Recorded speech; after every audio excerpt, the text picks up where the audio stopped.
A mirror killed me on Earth, and when I opened my eyes again, 300 strangers were laughing because a crystal had just declared me worthless.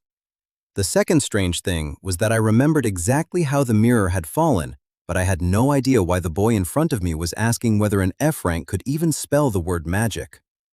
I looked down at my hands. They were younger than mine had been. No scars, no office calluses. A black academy coat hung from my shoulders, 2 sizes too large, and a thin practice shield made of cloudy glass rested against my knee. The crystal on the platform still glowed with one pale letter, F. The laughter rolled through the examination hall again. I did what I always did when something went wrong. I counted. 312 students in the seats, 9 instructors along the wall, 4 exits, one very smug boy standing 3 steps away from me. His name had come to me with the body I had inherited. Orvek. He was ranked 9th among the new students. His family paid for half the Western training hall. He had enough talent to know he was strong and not enough experience to know when to stop talking. He raised one hand. A spark of red mana formed over his finger. The examiner should have stopped him. Instead, the man only folded his arms. "Show us," Orvek said. "If your reflection magic is real, reflect this." A few students laughed before he even fired. I lifted the practice shield. The spark hit the glass. For 1 second, I felt something behind my ribs tighten. The shield caught the spell, bent its light, and threw a weaker red spark back. Then the glass split from top to bottom. The reflected spark died before reaching Orvek. The hall exploded. Someone shouted that even a kitchen lid would have done better. Another student said the academy had admitted a decorative window. Orvek laughed so hard he had to put one hand on his knee. The examiner finally stepped forward. "Enough." His tone silenced the room. For half a second I thought he was going to punish Orvek. Then he looked at me. "Reflection aptitude is measured by stable return capacity. Yours failed against a spell of 8 units. The academy cannot spend combat resources on an ability that breaks below the beginner standard." I glanced at the cracked shield. 8 units. That number mattered. The examiner continued. "You will be assigned to the lowest class, no combat scholarship, no priority access to training rooms, no subsidized weapon. Your daily meal allowance will be reduced from 12 silver to 4. That hurt more than the laughter. I had been reborn for less than 10 minutes and had already lost 8 silver a day. Orvek leaned closer. "Try reflecting hunger." The crowd laughed again. I smiled at him. Not because the joke was good. It was not. I smiled because people who enjoyed an easy victory usually became very generous later. The examiner moved on. One by one, the students were called to the inheritance hall. Those with high ranks chose from weapons, spellbooks, contracted familiars, and sealed relics. The academy called it a reward for potential. I called it a rich-get-richer machine with marble floors. By noon, the A ranks had taken the good swords. The B ranks had taken the good books. The C ranks argued over the remaining charms. D ranks got old but usable equipment. When my turn came, the inheritance keeper did not even open the main vault. He pointed toward a side room. "Rejected relics." Orvek was still in the hall with several friends. Apparently humiliating me had become his afternoon hobby. I entered the side room. Dust covered everything. Bent staffs, cracked helmets, a boot that looked as if it had survived a war and lost. At the far end stood a narrow mirror in a dark wooden frame. Its glass had a silver crack running diagonally across the surface. The keeper sighed when he saw where I was looking. "That thing again." "Again?" I asked. "Students test it every year. It has no attack, no storage space, no spirit response, no market value. The frame is too damaged even for collectors." "How much would it sell for?" He stared at me. "You heard the part about no market value?" "I heard it. I asked for a number." He rubbed his forehead. "Maybe 2 silver for the wood?" Orvek laughed from the doorway. "Perfect! The F rank finally found equipment worth less than lunch." I walked to the mirror. The moment my fingers touched the frame, the examination hall disappeared from my mind. A cold sensation moved through my palm. Not cold like winter. Cold like standing in a dark room and realizing someone else was breathing. A voice whispered inside my head. Air of the mirror. 3 words. No glowing screen appeared. No list of skills floated in the air. I heard only the voice and understood one rule as clearly as if I had known it all my life. Every attack I successfully reflected would add its force to the maximum force of my next reflection. That was all. I almost laughed. The Academy had measured me once. It had assumed the answer could never change. That was the basic law of reflection magic. A mage was born with a return limit. Training could improve control and efficiency, but the hard ceiling remained fixed. 8 units today meant 8 units 10 years later. Mine did not. Mine could climb. I turned toward the keeper. I'll take the mirror. The man blinked. You are allowed to reconsider. I already did. Orvek clapped slowly. An F rank and a broken mirror. I hope the wedding is beautiful. I carried the relic out while the room laughed. That was my second public defeat of the day. It was also the last one I intended to give away for free. The lowest dormitory stood behind the laundry house. My room had 1 bed, 1 desk, 1 chair, and a bad window. I found 7 silver and 40 copper in the drawer. That was my entire fortune. I placed the mirror against the wall and began testing. The inherited memories knew 3 beginner spells: light, spark, push. Spark produced 5 units of force. I stood 3 steps from the mirror and cast it. The red spark struck the glass. This time, the mirror did not crack. The spell came back and hit the stone beside my shoulder. My new limit became 13 units. I cast spark again. 5 units returned. My limit rose to 18.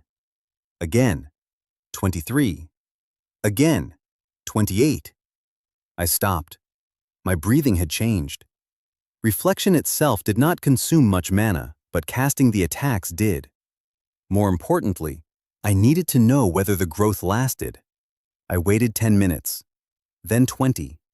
The cold pressure in my chest remained. 28 units.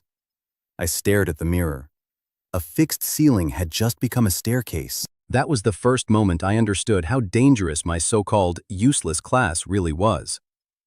Someone knocked. I covered the mirror with my coat. The door opened before I answered. A thin boy from the same F class leaned inside. I remembered his name as Tazen. He was not a fighter. His talent was memory magic, which sounded impressive until the Academy explained it meant he could remember books slightly better than normal people. He held 2 bowls. The dining hall closes soon, he said. You missed the line. I looked at the bowls. Rice. Thick chicken broth, green onions, half an egg in each. The smell hit me so hard that my new body remembered being hungry before I did. How much? I asked. Nothing. They were going to throw it away. Then I owe you nothing. He nodded seriously. That was my hope. I liked him immediately. We sat on the floor and ate salty chicken broth over rice. The meat fell apart under the spoon, and the heat finally made the room feel less miserable. Tazen said I was taking the public humiliation well. I told him I had died that morning, then quickly added that I meant it metaphorically. He stopped asking questions. He told me the Academy rankings were updated every evening. F-class students started below rank 300. The lowest 50 lost access to optional lessons. The lowest 20 could be expelled after the monthly review. What rank am I? 311. How many new students? 312. Who is below me? The boy who fainted before touching the crystal. I ate another spoonful of rice. Strong competition. Tazen almost choked on his broth. A second knock came at the door. This one was louder. Orvek entered with 4 students behind him. He looked around my room and smiled. I expected worse. I can remove the chair if that helps. His friends laughed before realizing the joke was aimed at him. Orvek's smile tightened. He held up a small bronze badge. Practice court, 10 minutes. I challenged you. Tazan went pale. Academy challenges could not be refused if ranks differed by fewer than 50 places. Orvek was ranked 9th. That should have made the challenge invalid. I said so. Orvek tossed the badge onto my desk. Special evaluation, instructor approval. That explained the examiner's attitude earlier. They wanted a public demonstration that an F-rank reflection student was unsafe for combat training. Orvek got an easy win.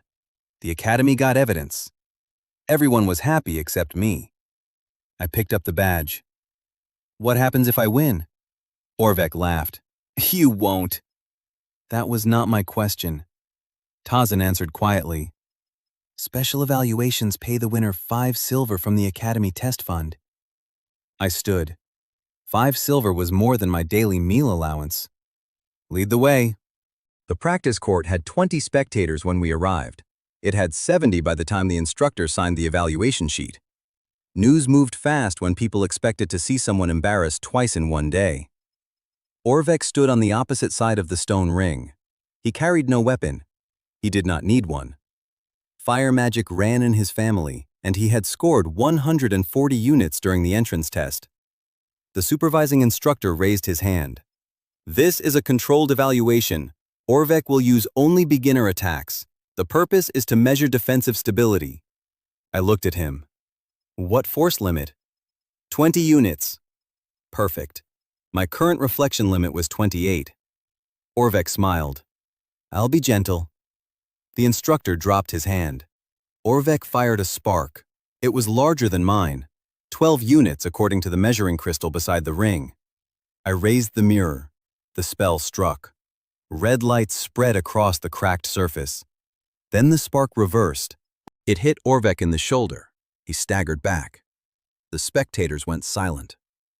My limit rose from 28 to 40. The measuring crystal recorded only the attack, not my internal threshold, but everyone had seen the impossible part. The old mirror had not broken. Orvek stared at the black mark on his uniform. A laugh came from somewhere in the crowd. Just one. It was enough. His face changed. He cast again. This time the crystal flashed 18 units. The supervising instructor shouted for him to stay controlled. I reflected it. The fire came back faster. Orvek threw himself sideways.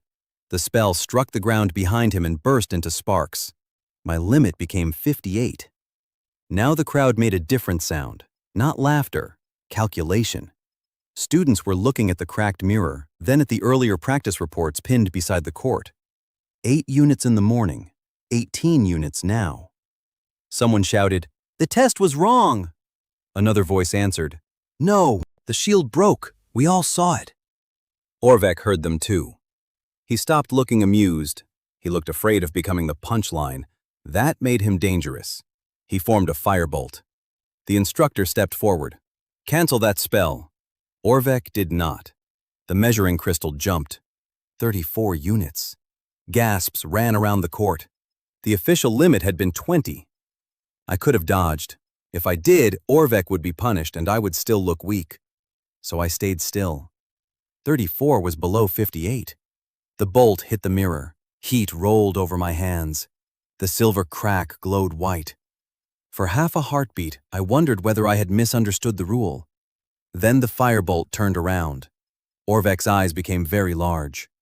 He had enough time to say one word. "No." His own spell hit the defensive barrier behind him and exploded. The barrier shook. The court went completely silent. My limit rose to 92 units. The instructor looked from the barrier to Orvek. Then he looked at me. "Evaluation complete." Orvek shouted. "He didn't beat me. He only reflected." "That is his magic," the instructor said. "But I broke the agreed limit because he provoked me." I raised one eyebrow. The instructor's expression became tired. "He asked for a number." The crowd laughed. This time, they laughed at Orvek. It was not a small laugh. 70 students had watched the 9th-ranked freshman violate a controlled test and nearly roast himself with his own spell. By dinner, it would be 200. By breakfast, the story would improve itself. That was how reputations worked. The Academy paid me 8 silver, including hazard compensation. My fortune rose to 15 silver and 40 copper, and my rank jumped from 311 to 276. Strength, money, status. All three had moved in the right direction. Orvek stood outside the ring with soot on his sleeve while his friends avoided looking at him. I walked past him. He whispered, "This isn't over." I know. He seemed surprised. I continued toward the dormitory. Of course it was not over. I had 92 units stored in a world that believed my limit was 8. That night, Tazen spent 6 silver on ingredients because I refused to celebrate with dining hall leftovers. I paid him back immediately. He found a tiny kitchen behind the laundry house. We fried strips of chicken in butter, added garlic until the room smelled better than the noble dormitory, then poured the pan juices over thick bread. He cut 2 potatoes into wedges and roasted them with salt until the edges turned crisp. For dessert, we split a small honey cake that cost 1 silver and was absolutely not worth 1 silver until I took the first bite. Then it became worth 2. Tazen sat back with his hands on his stomach. "You were ranked 311 this morning. 276 now. You earned 8 silver by letting Orvek attack you." That sounds worse when you say it like that. He also attacked you for free in the examination hall. That was the trial version.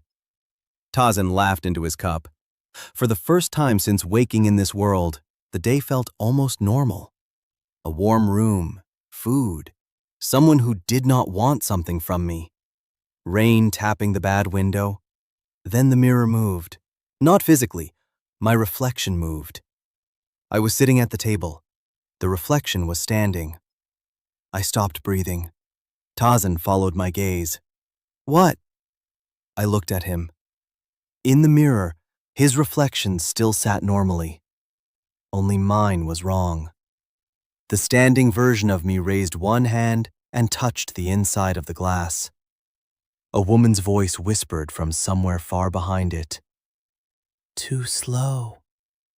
The silver crack across the mirror widened by the width of a hair. At the same moment, the 92 units stored inside me fell to 0. And from the Academy bell tower, the emergency alarm began to ring.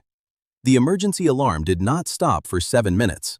By the 2nd minute, everyone in the lowest dormitory was outside. By the 4th, half the Academy grounds were full of students wearing coats over sleep clothes.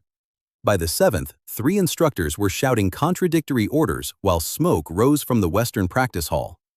I carried the cracked mirror under one arm. Tazen walked beside me with a blanket wrapped around his shoulders. "You know," he said, "most people run away from alarms. Most people still have 4 silver meal allowances. You think there is a reward? I think academies put prices on everything." He considered that. Fair. We reached the Western Hall and found chaos. A mana conduit under the floor had ruptured. The conduit fed beginner practice arrays, which meant dozens of training circles were firing weak spells at random. Sparks bounced off walls. Wind blades cut curtains. Pebbles shot across the room hard enough to bruise. No single attack was dangerous. Together, they had turned the hall into an angry kitchen drawer. An instructor blocked the entrance. "F class stays outside." I looked past him. The nearest broken array fired a spark into the ceiling. 6 units. Another released a push. 9 units. A third launched a thin wind blade. 12 units. I had 8. Exactly 8. The 92 units from the evening were gone. I finally understood the first hidden cost of my gift. The staircase reset at midnight. The voice from the mirror had not stolen my strength. The timing had simply made it look that way. Every day began from the bottom. That made the ability less absurd and more useful. If I wanted to survive a strong enemy at noon, I needed to build my limit before noon. If someone attacked me without warning at sunrise, I was still the same F rank the Academy had laughed at. I pointed into the hall. "Your conduit is feeding attacks between 6 and 12 units." The instructor frowned. So? My current stable return is 8. You failed at 8 yesterday. Yesterday morning. He recognized me then. His eyes moved to the old mirror. You are the student from Orvek's evaluation. Unfortunately, a loud crack came from inside. One of the ceiling lamps fell. 2 maintenance workers jumped aside. The instructor swore. Stay here. He entered with a barrier spell raised. The barrier stopped the random attacks, but every hit drained mana. He reached the conduit box, tried to close it, and had to retreat when 3 arrays fired together. The students outside watched him come back with a torn sleeve. That mattered. Witnesses turned accidents into stories. I asked, "What does the Academy pay for emergency containment?" The instructor stared at me as if I had asked the fire to sign a contract. A clerk beside him answered automatically, 1 silver per disabled practice array, 10 silver bonus for reaching the conduit. How many arrays? 24. I handed my blanket to Tazen. Hold this. It is my blanket. Then protect it with your life. I stepped into the hall. The first spark came from my left. 6 units. I reflected it. My limit rose to 14. The returned spark hit the array that had fired it. The rune plate flashed and shut down. 1 silver. A push came from ahead. 9 units. I returned it. 23. The force slammed into the second plate and broke its mana link. 2 silver. The wind blade came next. 12 units. I angled the mirror. 35. 3 silver. The crowd outside stopped talking. I moved deeper and understood the second consequence of the staircase. Sequence mattered more than raw power. Weak arrays first made the dangerous ones safe later. The disaster had become a ladder. I reflected a 7-unit spark. 42. Then 11. 53. Then 16. 69. Every returned spell struck the rune plate that launched it. 4 silver, 5, 6. Students began counting aloud. At 10 disabled arrays, someone cheered. At 14, the supervising instructor stopped telling me to retreat. At 18, he started telling the maintenance workers to follow behind me. That was how fast authority could evolve when the alternative was doing the dangerous work itself. The 19th array fired a firebolt. 30 units. My limit had reached 187. I reflected it into the ceiling plate. A burst of orange light filled the hall. The plate died. The crowd outside roared. Orvek stood near the back. I had not noticed him until then. He wore a fresh uniform, but the black mark from his own spell had stained the collar beneath it. 2 of his friends whispered beside him. He was not laughing. Good. The final 5 arrays were clustered around the ruptured conduit. Their spells overlapped. The Academy staff had failed because a barrier had to absorb all 5 at once. I did not.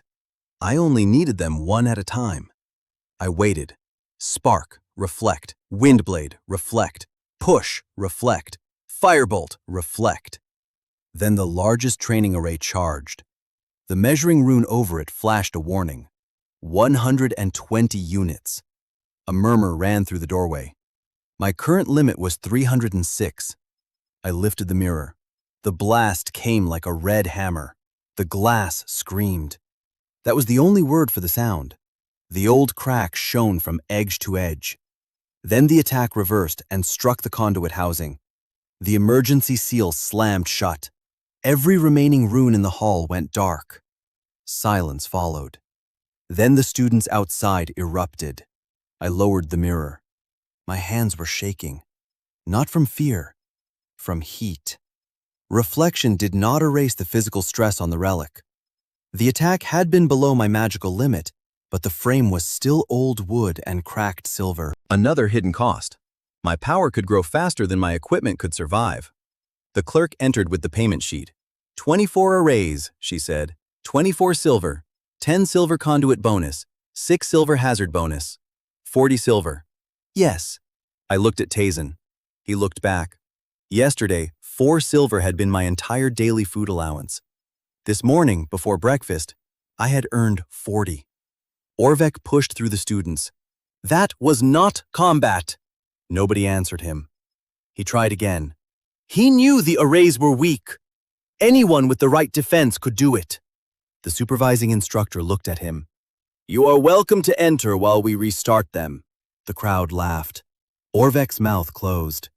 Public humiliation was a strange kind of magic. It required no mana and always found the weakest point. By breakfast, the Academy Board had moved me from rank 276 to rank 238 for emergency contribution. Still low. Still rising. I spent 6 silver on breakfast for Tazan and me. We bought fresh rolls from the bakery stall outside the east gate. The crust cracked when I pulled mine apart, and steam came out of the middle. We filled them with fried eggs, peppered sausage, soft white cheese, and a sauce made from roasted tomatoes. Tazan added so much sauce that it ran down his wrist. He stared at the sandwich as if it had betrayed him. You defeated 24 magical arrays without getting burned. Yes? And this is what defeats you?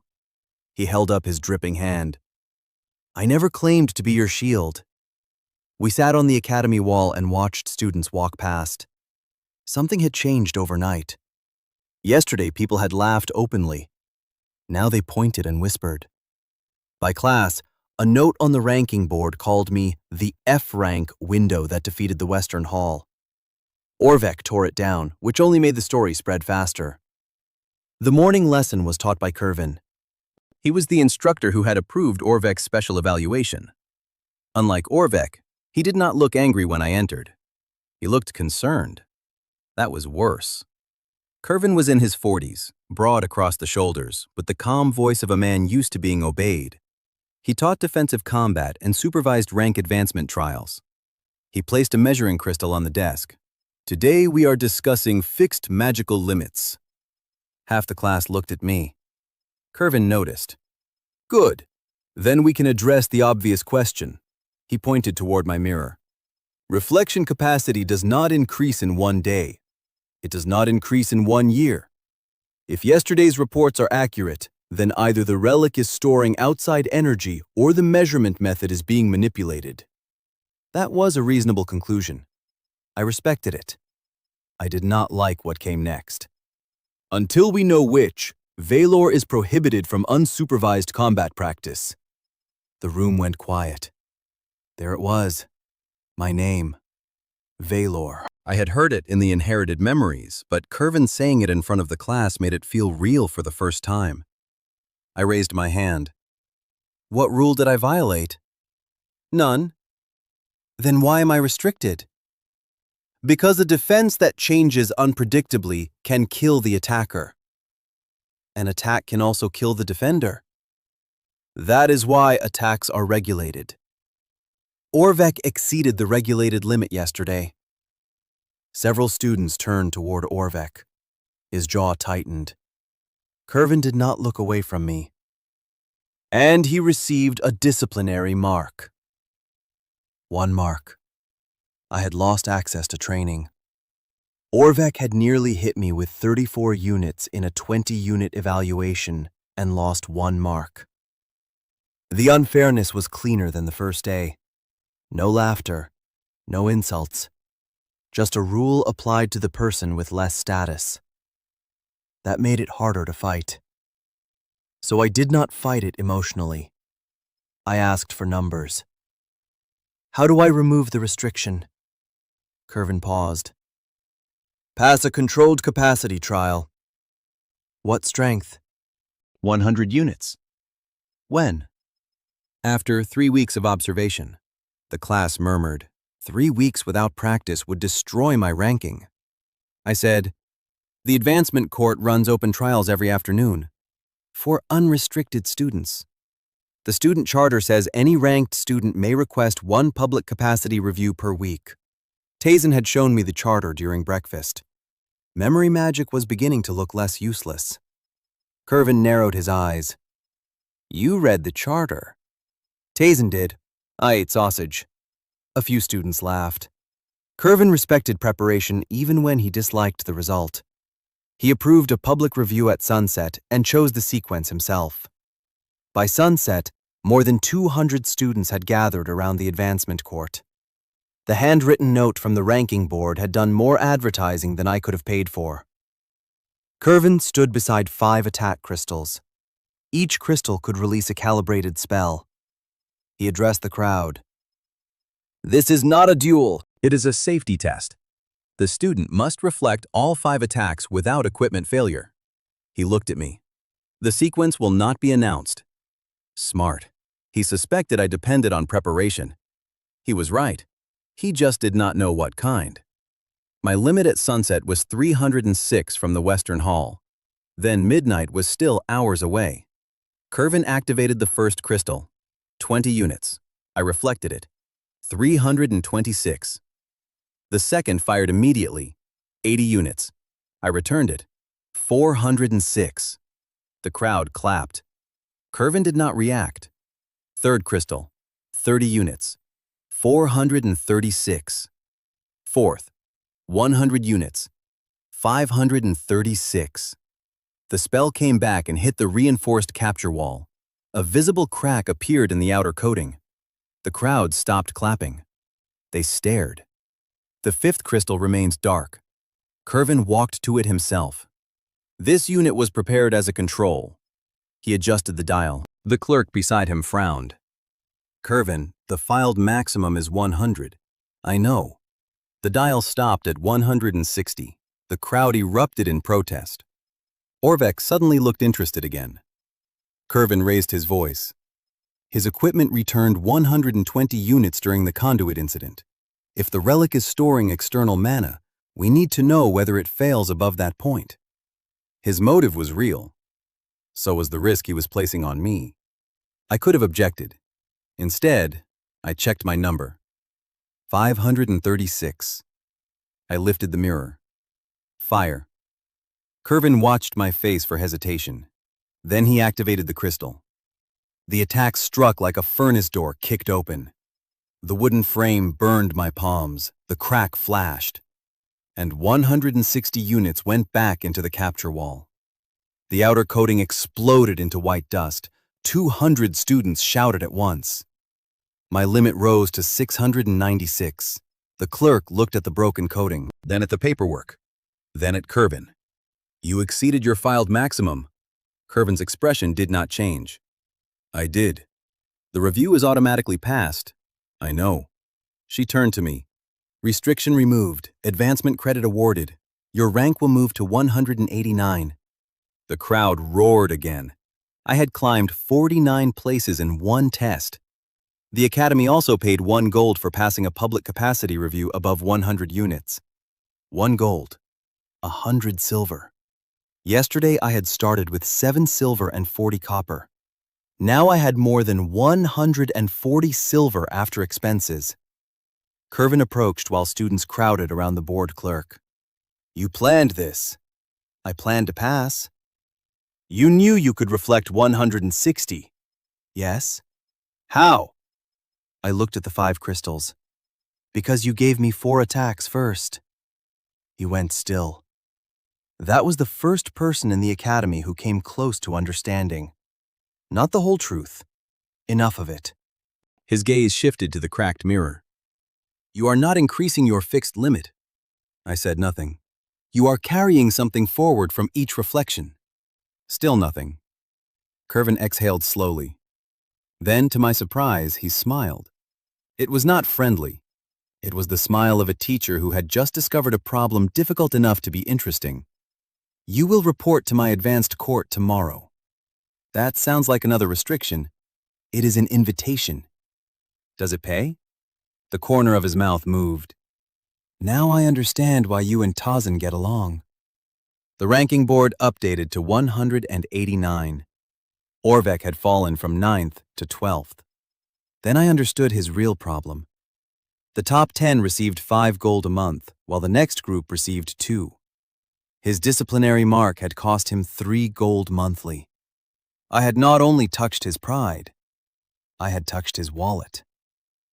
That evening, I bought a small iron stove for my room for 30 silver. I bought a better window latch for 4.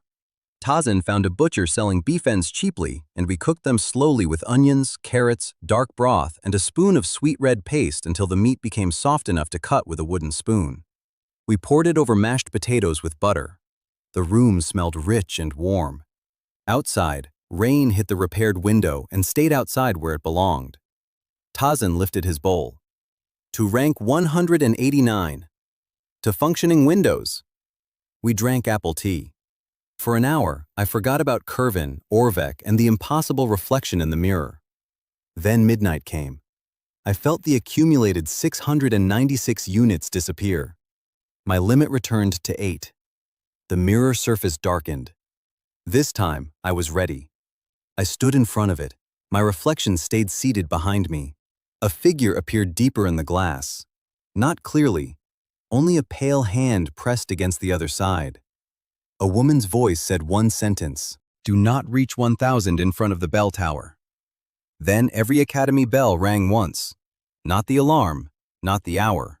One single strike. The old mirror cracked again, and somewhere beneath the floor, something answered with a knock. I slept badly and woke before sunrise with 8 units of reflection capacity and one sentence stuck in my head: "Do not reach 1,000 in front of the bell tower." That was not useful advice when Kervin's advanced court stood directly beside the bell tower. I considered skipping the lesson.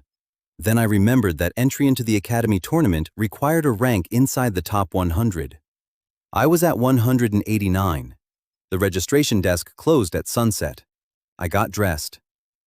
Fear was valuable when it changed a plan. Otherwise, it was just expensive noise. Tazan met me outside with 2 meat pies wrapped in paper. He handed me one. "You look like a man walking to his own execution."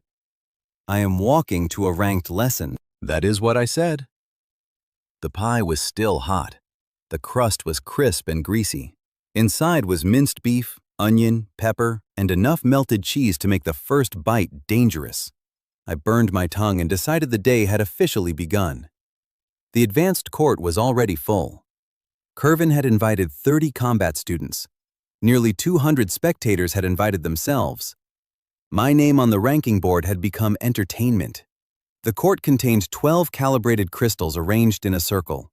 Their force values ranged from 6 units to 800. I stopped at the gate. Kervin noticed my eyes moving over the crystals. "You wanted numbers." "I always want numbers." "Today you get many." He addressed the crowd. "Yesterday's review proved that Valor's reflection limit is not fixed in the normal sense. Today we will determine how it changes. This is a controlled study, not a spectacle." Someone in the back shouted, "Then why did you put it beside the ranking board?" The crowd laughed. Kervin looked toward the voice. "I am beginning to regret teaching literacy." Even I smiled. He turned to me. "The test begins at 6 units.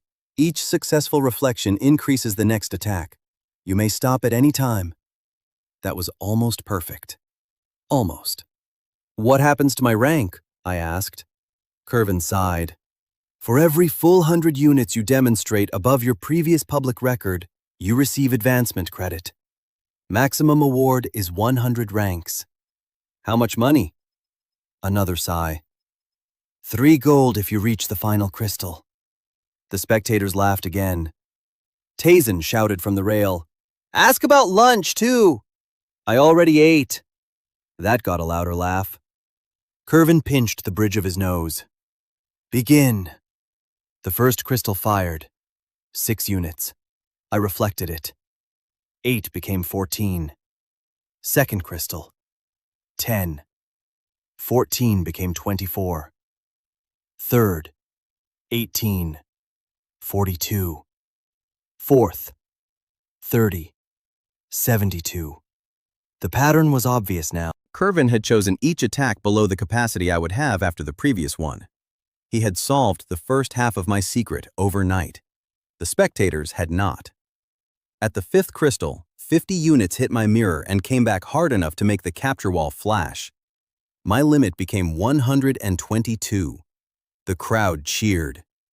At the 6th, 90 units became 212. At the 7th, 150 became 362. A second-year student near the rail started counting aloud. Others joined him. The sound spread around the court. 362.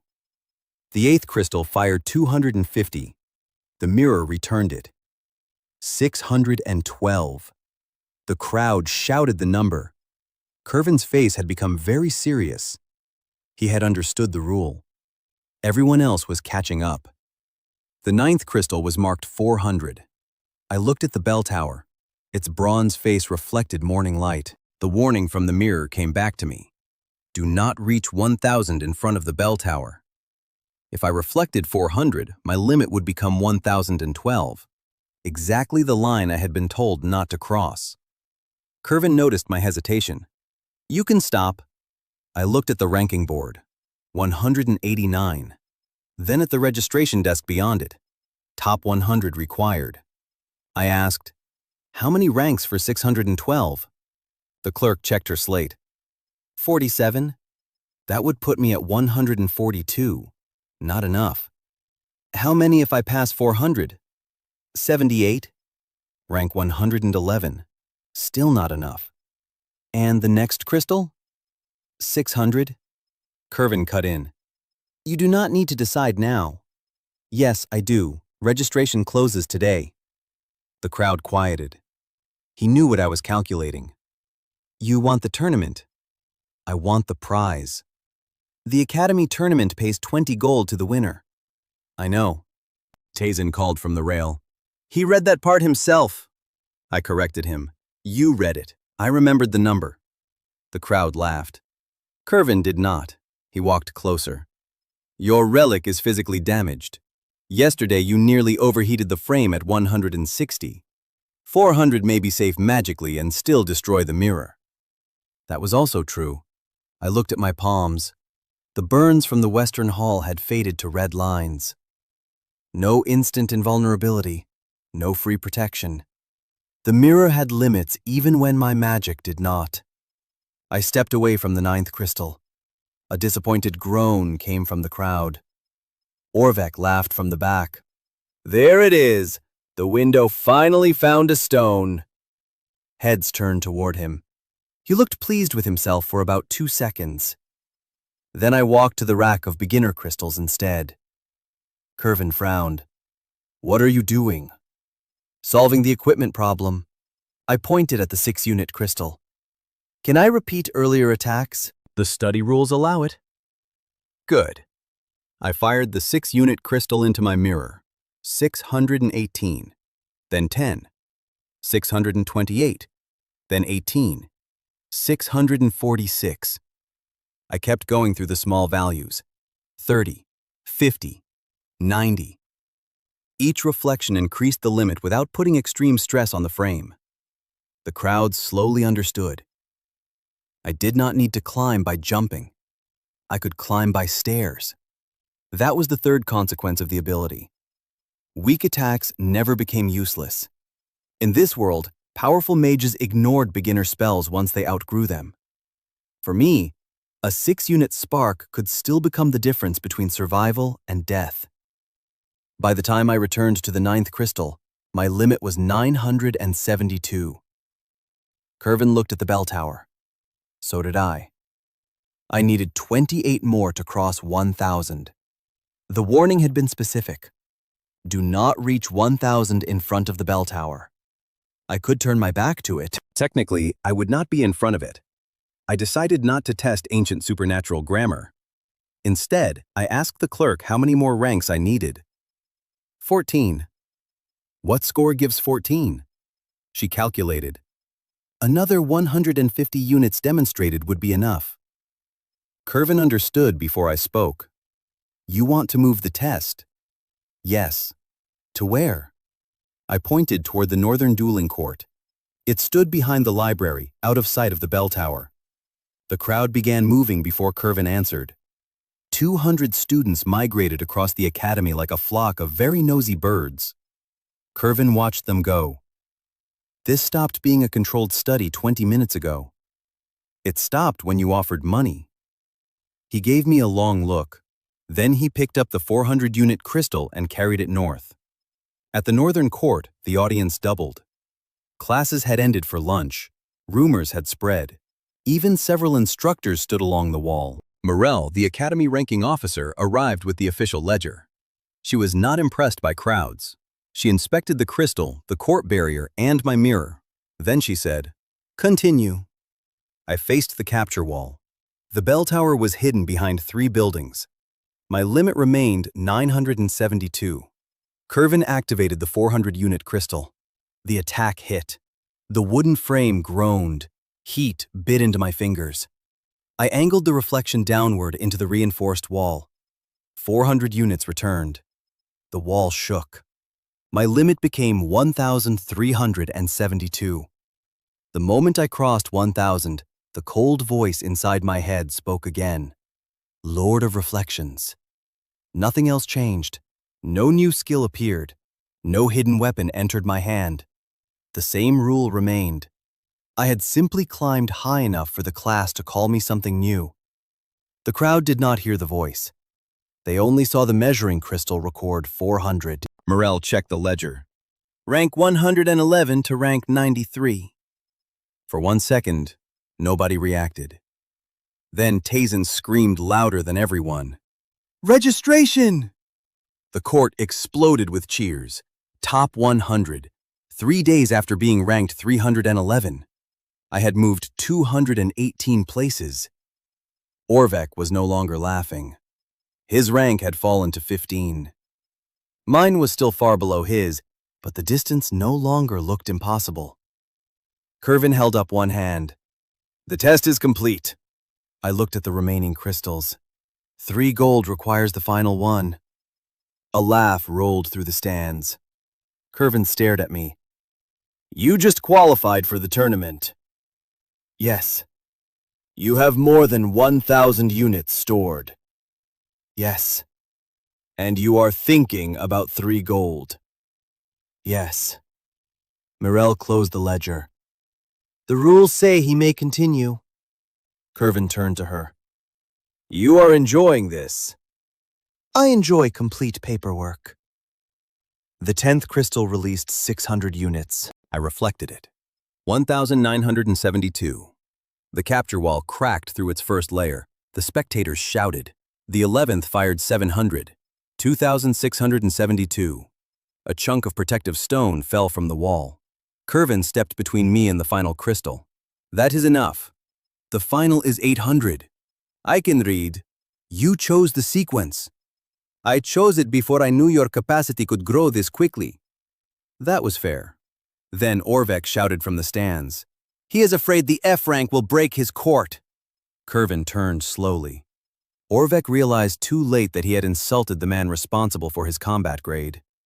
The crowd laughed before Kervin even spoke. "Orvek," he said, "tomorrow you will demonstrate barrier maintenance for 4 hours." The laughter doubled. Orvek sat down. I almost felt sorry for him. Almost. Kervin faced me again. "Final crystal only if I provide the target." "What target?" He stepped into the center of the capture zone and raised both hands. A layered barrier formed around him. 5 transparent walls of blue mana overlapped like thick glass. The crowd went quiet. "My defensive rating is above 3,000, he said. "Reflect into my barrier. If the relic fails, I can absorb the remaining force." It was a good safety plan. It was also the exact kind of sentence people regretted saying in front of hundreds of witnesses. I activated the final crystal. 800 units hit the mirror. The frame burned. The silver crack flashed so brightly I saw it through closed eyelids. I turned the surface toward Kervin. The attack returned. His first barrier shattered. The crowd gasped. The second shattered. Kervin's boots slid backward. Third. Fourth. His expression finally changed. The 5th barrier held for half a second. Then it burst. Kervin was not injured. The emergency ward behind him caught the last force, but the blast lifted his formal instructor's cape straight off his shoulders and threw it into the fountain behind the court. Nobody laughed at first. Kervin looked at the fountain. The cape floated on the water like a dead black bird. Tazen made a choking sound. That ended everyone's self-control. 400 people laughed. Even Morel covered her mouth. Kervin stood in the center of the broken barriers and looked at me. I waited for anger. Instead, he nodded once. 3 gold. The laughter became applause. That was the moment Kervin stopped being my enemy, not because I had beaten his barrier, because he accepted being wrong in public. He turned to the spectators. My original restriction on Valor was based on incomplete information. The restriction was incorrect. His reflection is controllable as long as he understands his current limit and equipment condition.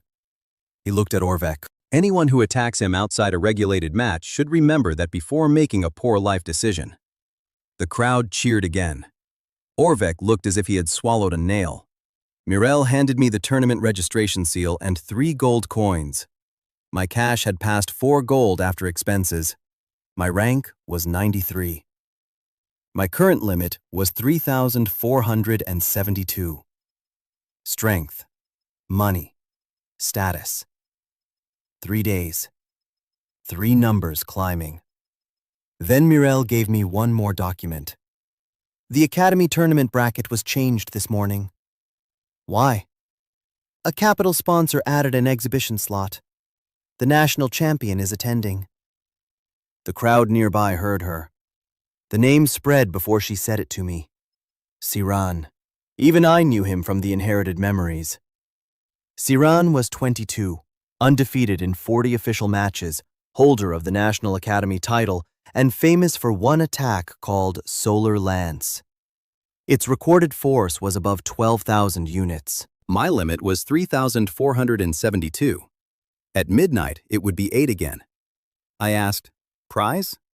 Mirel stared at me. 20 gold for the Academy tournament. 50 additional gold if a student defeats Siren in the exhibition. I looked toward Tazen. He was already calculating with his fingers. Kervin laughed once. Of course, that is the part you heard. That evening, we did not cook in my room.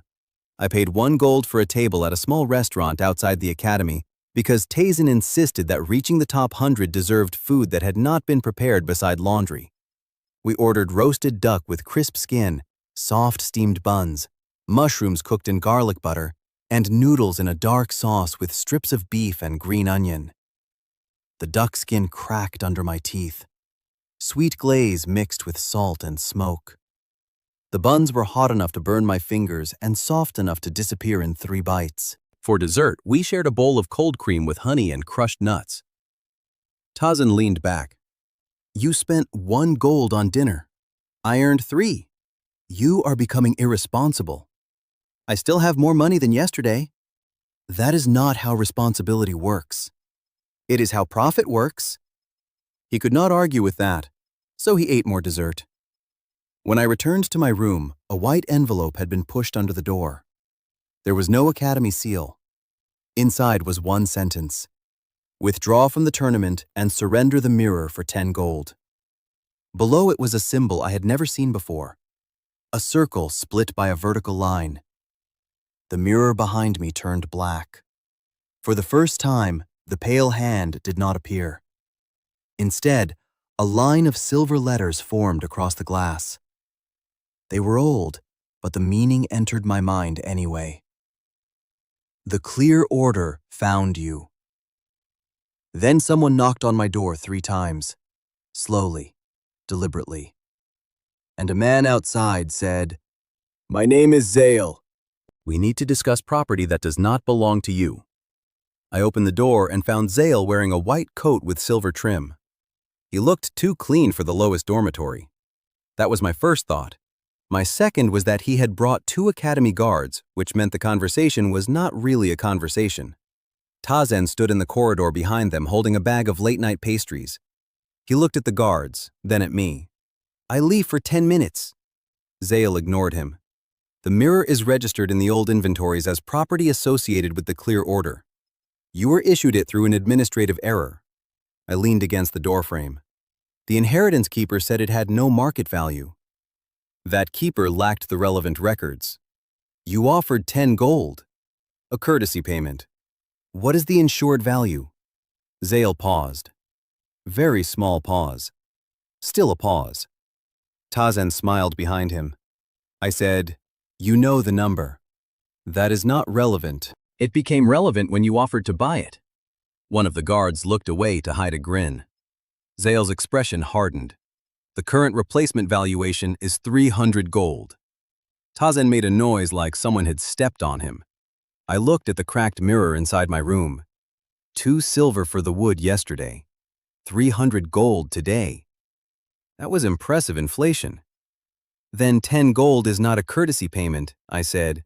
It is robbery with clean sleeves. The guard coughed. Zale looked at him. The guard immediately became fascinated by the ceiling. The clear order has authority over dangerous reflective relics, Zale said. Show me the seizure order. He did not. That answered the question. I will bring the documentation tomorrow, he said. The tournament is tomorrow. I know. So you want the mirror before I use it in front of thousands of people? His eyes became colder. You are more observant than your entrance rank suggests. My entrance rank also suggested I could reflect 8 units. Tazen laughed openly. Zale left without the mirror. The guards followed him. One of them waited until Zale turned the corner, then whispered, 300 gold, and shook his head. By morning, the story had reached the ranking board. Someone had pinned a new note under my name. Do not sell the window for 10 gold. Under that, someone else had written, ask for 300. Under that, a third person had written, ask for 400 and include the frame. I tore all 3 notes down. Then I kept the third one. The Academy tournament began at noon. The stands held more than 2,000 people. Families, merchants, students from neighboring schools, and scouts from the capital filled every seat. Food sellers moved through the aisles carrying roasted nuts, meat skewers, sweet buns, and cups of iced fruit water. For the first time, I saw people wearing small paper mirrors pinned to their coats. Tazen had apparently started something. I looked at him. He shrugged. A student printed 200 yesterday. Why? He sells them for 5 copper. How much is my share? You do not own the shape of a mirror. I dislike this world. The tournament rules created a new problem. Outside attacks were forbidden once a round began, and I still started each morning at 8 units. So I rented calibrated warm-up crystals. Each activation cost 1 silver. I spent 18 silver before the first round. 6 units, 10, 18, 30, 50, 90. Then I repeated the safe sequence. By the time the gate marshal called my name, my limit was 742. Tazen stood outside the warm-up room with a ledger. You spent 18 silver to prepare for a match that pays 20 silver. Profit is profit. 2 silver. Do not disrespect 2 silver. We entered the arena. The crowd reacted before the announcer finished my name. Some cheered. Some laughed. A large group near the eastern stand lifted paper mirrors. I decided not to ask how much money the student seller had made. My first opponent was ranked 52 and used compressed wind. He had studied me and opened with a wind spear measured at 680 units, expecting to deny me a ladder. My hidden limit was 742. I reflected it. The spell scarred his barrier. My limit jumped to 1,422, and the crowd screamed the number. My opponent stood slowly. He understood the problem. His strongest attack had not ended the match. It had doubled my safety margin. He tried a series of smaller wind shots, hoping to make me waste mana or damage the mirror. Each one only helped. 120, 150, 200. My limit climbed above 1,800. The audience counted every reflection. Then he changed tactics. He rushed me with the metal staff. That was smart. My mirror reflected magic. It did not reflect a piece of metal aimed at my ribs. I stepped aside, took the staff on my forearm, and nearly lost feeling in my hand. The crowd gasped. For the first time in the tournament, I looked ordinary. My opponent saw it too. He pressed forward. I had no great physical skill. The body I inherited had trained enough to avoid embarrassment and not enough to win a staff fight. So I did not try. I backed toward the arena wall. He followed. When he raised the staff for another strike, I cast my own spark into the mirror. 5 units. The reflected spark struck the stone beside his foot. He flinched. I moved past him. The crowd laughed. He turned angrily and fired a wind shot from 3 steps away. 300 units. I reflected it directly into the ground between us. The blast threw him backward. He landed outside the ring boundary. The judge raised one hand. "Winner, Valor!" The Eastern stand erupted. 20 silver prize. Rank 93, moved to rank 78. My limit stood above 2,100. Strength, money, status. Even after warm-up costs, all 3 rose. The second round began 2 hours later. I expected another stranger. Instead, Orvek walked through the opposite gate. The arena became twice as loud. Someone in the eastern stand held up a sign shaped like a burned sleeve. Orvek saw it. His expression suggested he wanted to set the entire section on fire. He looked different from the first day. Less casual, more focused. His rank was 17 now. He had fallen out of the top 10, but he had won his first tournament match in under a minute. He stopped across from me. "I know your rule. Many people do now. You carry force forward." I said nothing. He smiled without humor.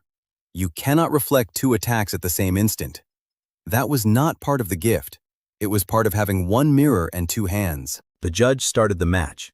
Orvek immediately created 2 firebolts. One hovered on his left, one on his right. The audience went quiet. He sent them wide, curving toward me from opposite sides. That was a real plan.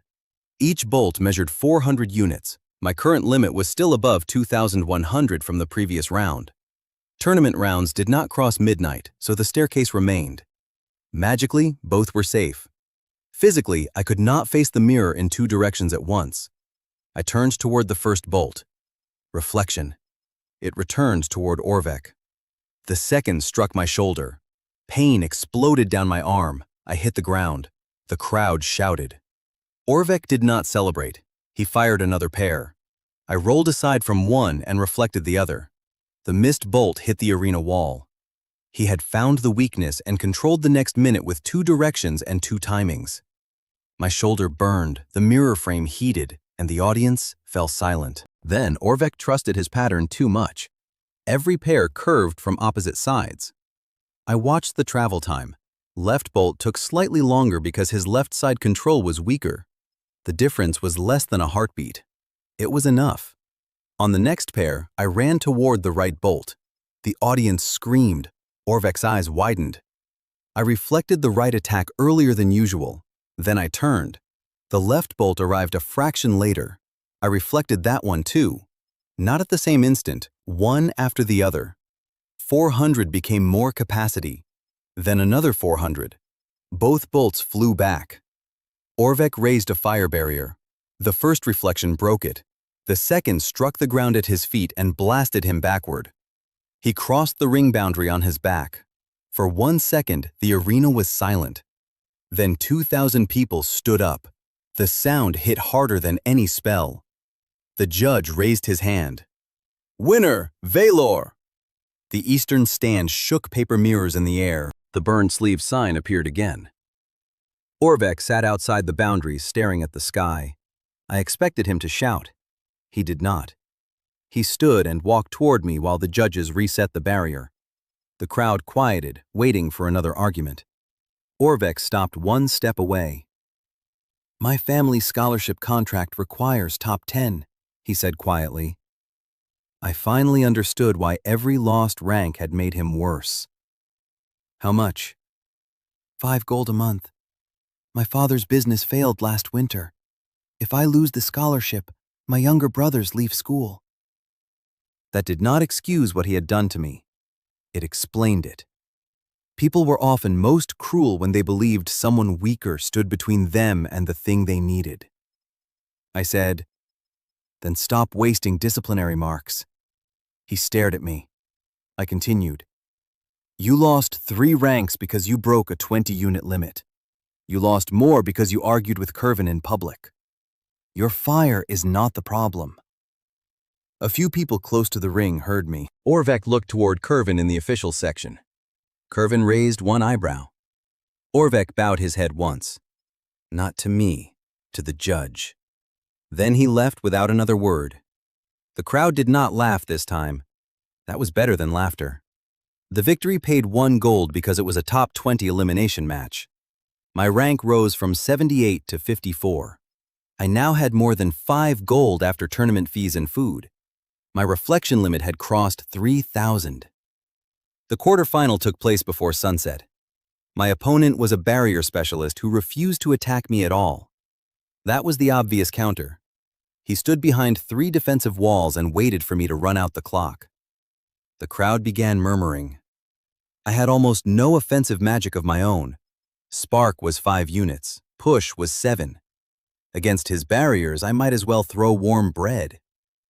Then I noticed the arena's boundary ward. Every time a spell touched it, the ward pushed the spell back into the ring with 20 units of force.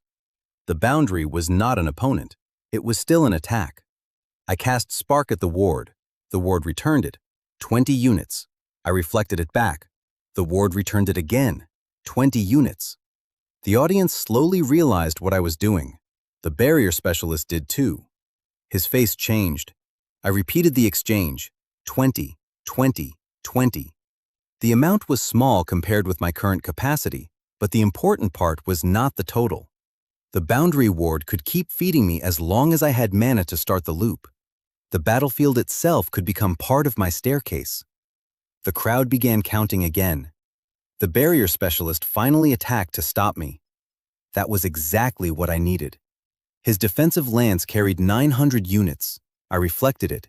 It shattered his first barrier. The audience roared. He fired another in panic. I returned that one too. Second barrier, gone. His third barrier lasted 3 more reflections. Then it broke. He surrendered before his own next attack could reach him. My rank rose to 37. Another 2 gold entered my pocket. The semifinal and final were scheduled for the next morning. I left the arena with 7 gold and a current limit above 6,000. The crowd outside no longer called me F rank as an insult. They called me the Mirror F, as if it were a title. Paper mirrors had sold out. Then the capital procession arrived. 6 black carriages stopped outside the main gate. Siren stepped from the first. He was taller than I expected, dressed in a dark red tournament coat with a gold sun stitched over the chest. People recognized him instantly. The entire entrance plaza changed direction around him. Students crowded the steps, merchants shouted his name. Even senior instructors came down to greet him. He had the kind of reputation that arrived before the person did. Saran saw the paper mirrors. Then he saw me. A reporter asked him whether he had watched my matches. He answered loudly enough for everyone nearby to hear. I watched the second round. The reporter asked, "Can reflection stop Solar Lance?" Saran looked directly at me. My current Solar Lance measured 15,000 units last week. The plaza became silent. 15,000. My current limit was above 6,000. At midnight, it would become 8. Sarang continued. Reflection tricks are useful when opponents feed them the right sequence. Tomorrow he will have to earn that sequence before he reaches me. That was not an insult. It was accurate, which made it more dangerous. He smiled slightly. If he wins the tournament final, I will give him 1 chance. The crowd erupted. Zael stood behind the capital delegation. He did not cheer. He held a sealed document. Mirel took it from him, read it, and her face became hard. I walked over. What is it? She lowered her voice. A provisional seizure order, effective after the tournament concludes.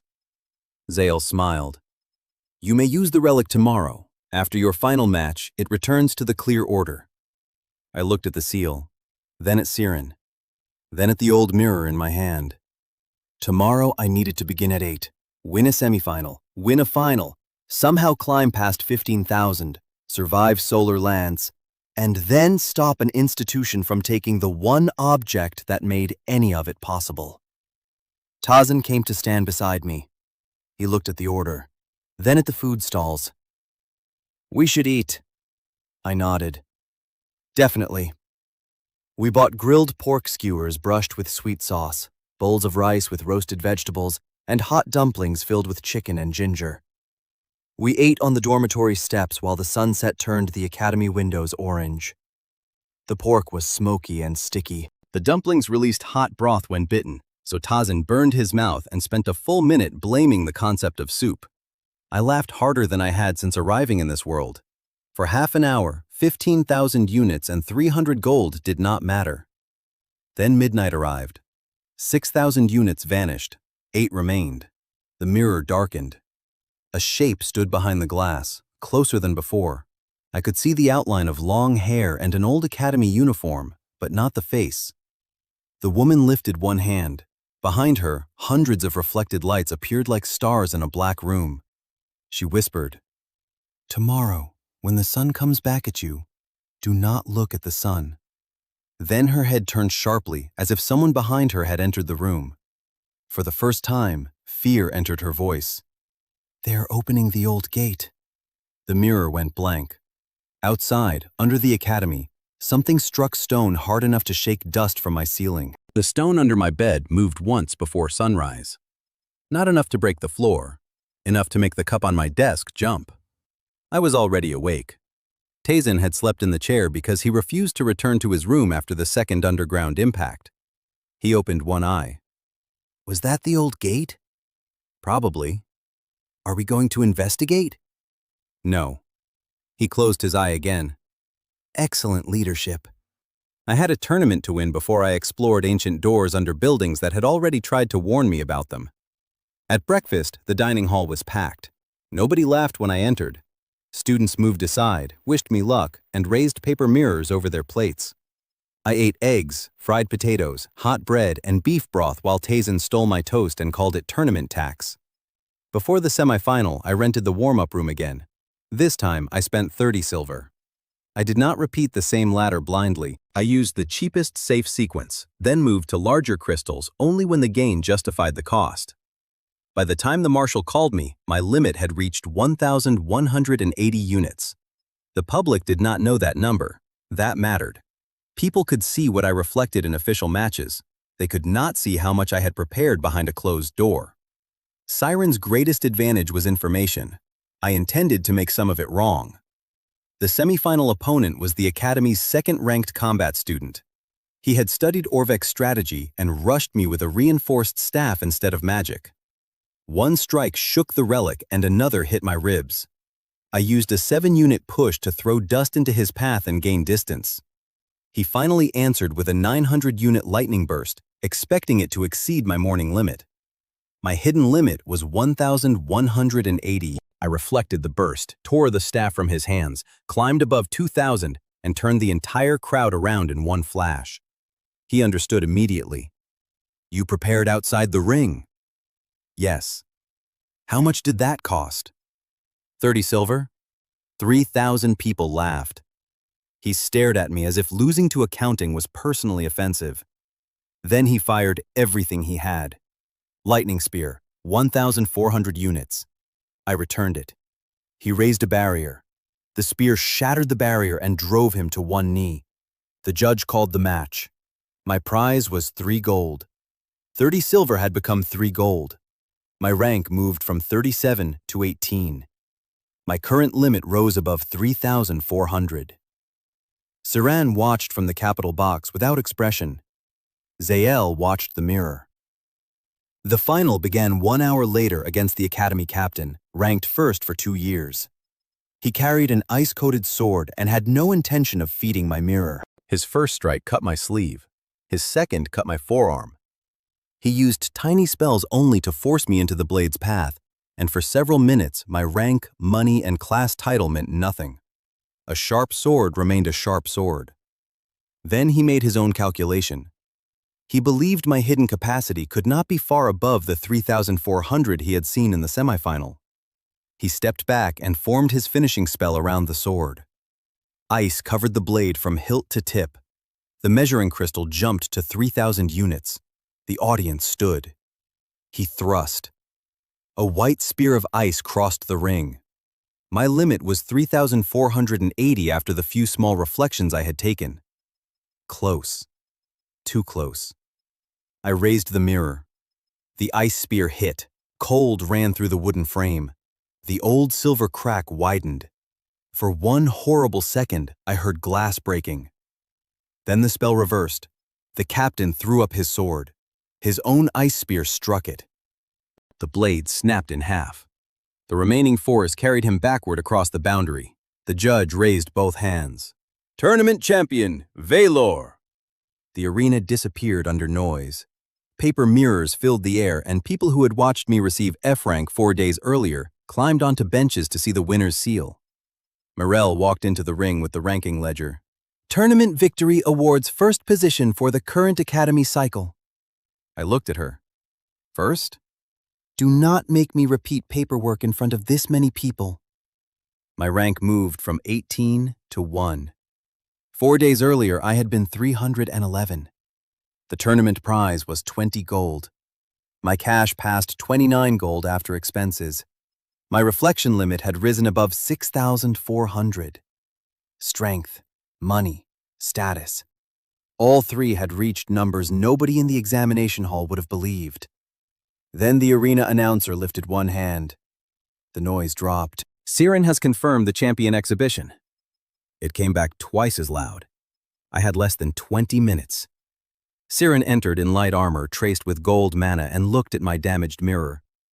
"You should stop. You already won. Your relic is breaking." He was protecting an undefeated record, but he also understood what 15,000 units could do if the mirror failed. I asked, "If I stop, do I get the 50 gold?" He laughed. The arena heard him through the sound crystals and laughed with him.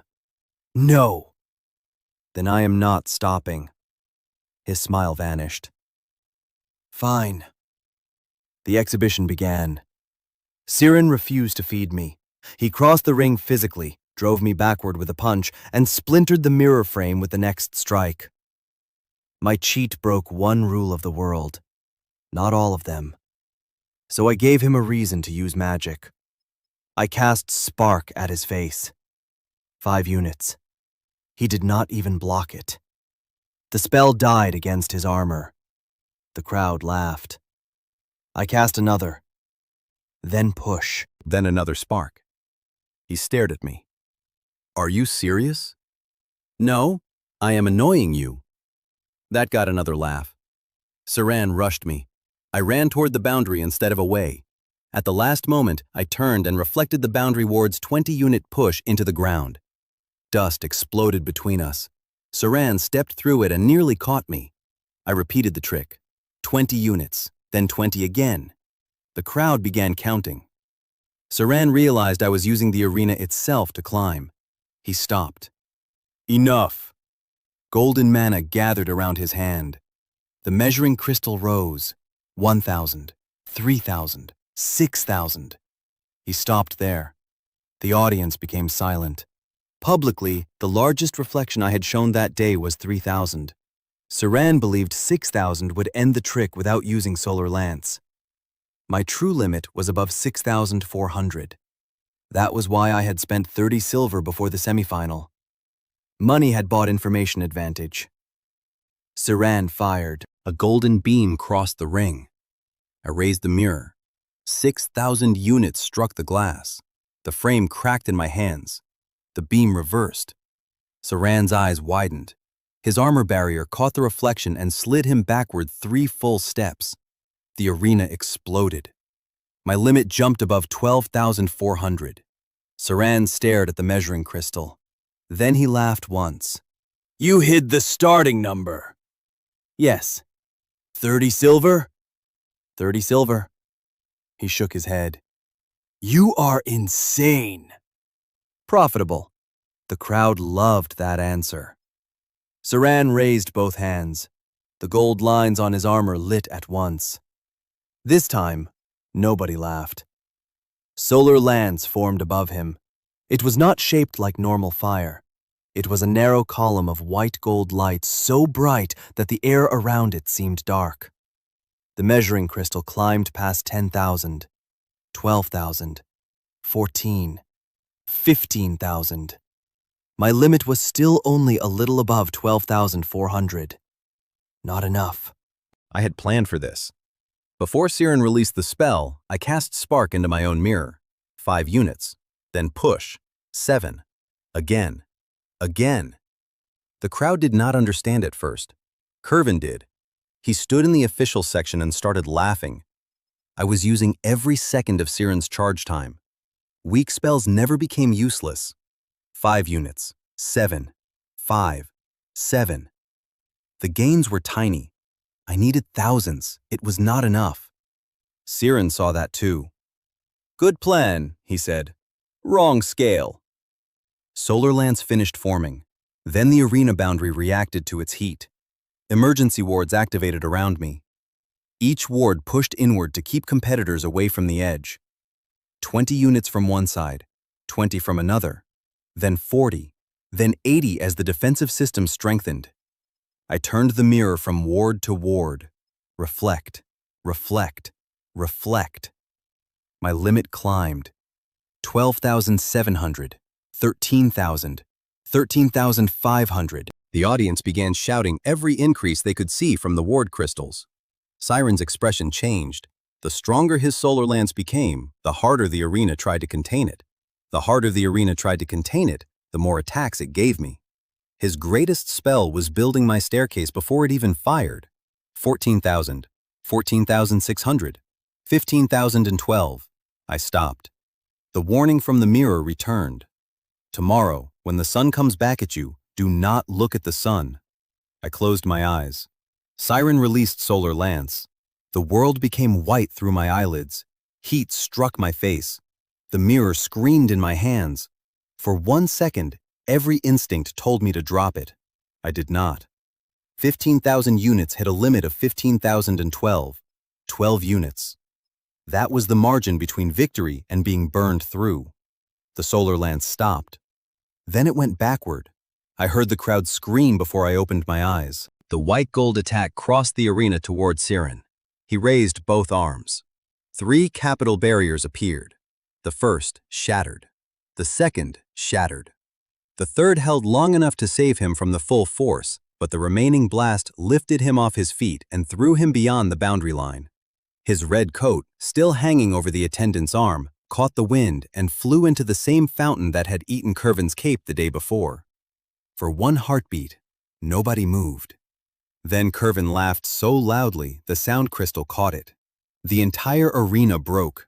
3,000 people shouted, laughed, and stamped at once. Siren sat outside the ring and looked at the fountain, then at Kervin. Kervin raised both hands as if to say, "It happened to me too." Siren started laughing. The judge could barely make the announcement over the noise. "Exhibition victory, Valor!" Inside my head, the cold voice spoke for the 3rd time. Heavenly Countermage. No new power followed. The same mirror remained in my bleeding hands. The same rule remained. Only the scale had changed. 50 gold was added to my 20 gold tournament prize. My total winnings for the day reached 70 gold before fees. My academy rank was 1. My successful reflection record was 15,000 units. 5 days earlier, 8 had broken my shield. Zale entered the arena before the applause ended. He carried the seizure order. "By authority of the clear order, the relic is now transferred into protective custody." The crowd booed immediately. Zale ignored them and held out his hand. I did not give him the mirror. "Deposit?" I asked. He frowned. "What?" Tazen appeared at the edge of the ring, holding the old property code he had borrowed from the library. His smile was terrifying. "Emergency seizure of privately awarded inheritance requires a refundable deposit equal to the registered replacement valuation." Morel took the book, checked the page, and looked at Zale. 300 gold. The arena went quiet enough to hear someone drop a cup. Zale's face hardened. "The valuation is internal. You stated it in front of Academy guards," I said. One of those same guards was standing beside the gate. He raised his hand. "I heard 300. The crowd exploded again. Morel folded the seizure order. "Deposit 300 gold with the Academy treasury and I will enforce this. Until then, the relic remains with its registered holder." Zale looked around the arena. Thousands of witnesses stared back. There was no quiet way to fix it. He lowered his hand. "This is temporary." "I know." He left to a wall of laughter and paper mirrors. That evening, the lowest dormitory kitchen could not hold everyone who came to celebrate. Kervin brought roasted beef. Mirel brought 2 bottles of expensive apple drink and claimed they were evidence from an unrelated case. Orvek arrived last with a tray of baked potatoes and stood near the door until Tazin pushed a plate into his hands. Siren sent a box from the Capital restaurant with crispy duck, sweet buns, and a note containing only 2 words: 30 silver. I laughed until my ribs hurt. We ate beef in dark gravy, buttered potatoes, crisp duck, warm bread, and the same honey cake from my first night.